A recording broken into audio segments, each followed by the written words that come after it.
Public health and healthcare workers in various settings across the country need critical information and training on smallpox and smallpox vaccine issues.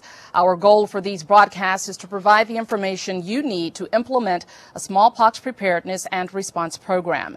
To accomplish this goal, we will present discussions by CDC experts on a variety of topics on smallpox vaccine and smallpox response preparedness.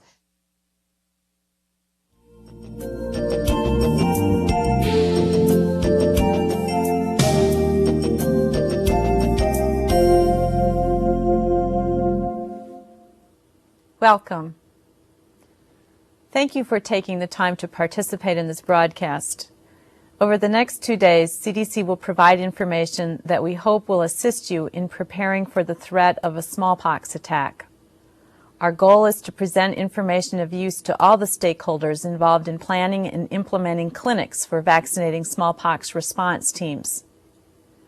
I thank the CDC team and our colleagues at HHS and other federal agencies who have contributed. I also thank the Advisory Committee for Immunization Practices for its guidance in reviewing the evidence and providing recommendations. Most importantly, I respect and appreciate the input, expertise, and support contributed by our partners in state and local health agencies across the country. The consequences of an intentional release of smallpox virus could be devastating, so we must be prepared to conduct an immediate response to an attack. Although we cannot predict the likelihood of such an event, we believe smallpox release is possible. We can prepare by offering vaccine to those most likely to respond to the initial phases of the event and care for the initial cases. By preparing these public health and healthcare response teams, we can initiate the steps needed to protect the American people, who are our highest priority. Making vaccine available on a voluntary basis to the people who would be the first to investigate, respond to, and provide medical treatment to the first patients with smallpox is one way to strengthen our preparedness. We need to begin planning for the protection of the medical and public health personnel whose duties as response team members would place them at high risk in a smallpox outbreak. By preparing them, we are better able to protect the American people. CDC is working with state and local health departments and hospitals to develop plans to accomplish this. Health departments, in turn, are working with hospitals to identify members of the healthcare response teams. The total number of team members to be vaccinated will depend on how the teams are structured. 500,000 has been cited as an approximate estimate of the maximum number of people that might be included in these teams, but the actual number could be much lower or even somewhat higher. Each state will work with local experts to determine the best solution for its jurisdiction.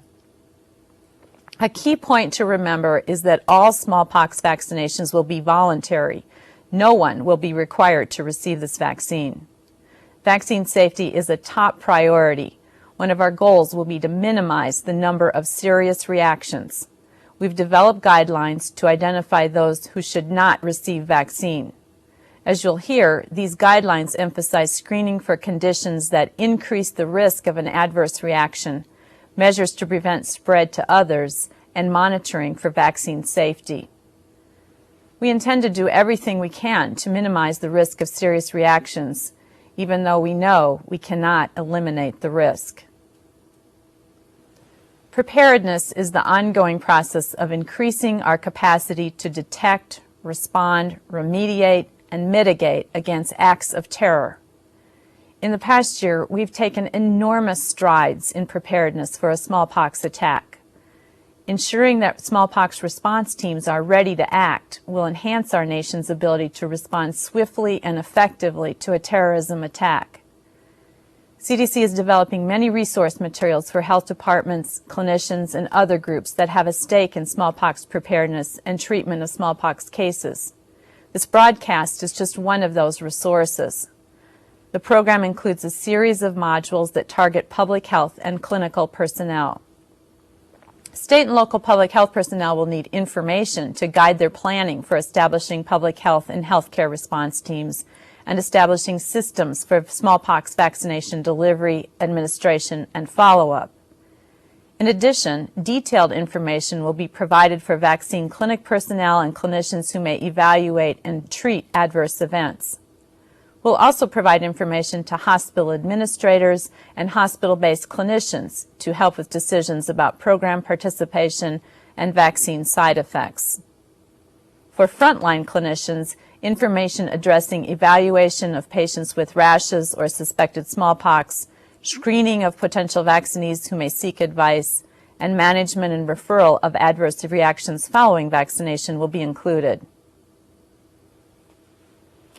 Today, we face a simple truth. We must plan for what once seemed unthinkable, the possibility of a smallpox attack. We need to take steps to ensure we are doing all we can to protect those personnel who would investigate and provide care for the first people with smallpox. Your participation in these planning efforts is critical. We hope this broadcast can provide you with additional tools to develop your state and local plans. Thank you so much for this important work.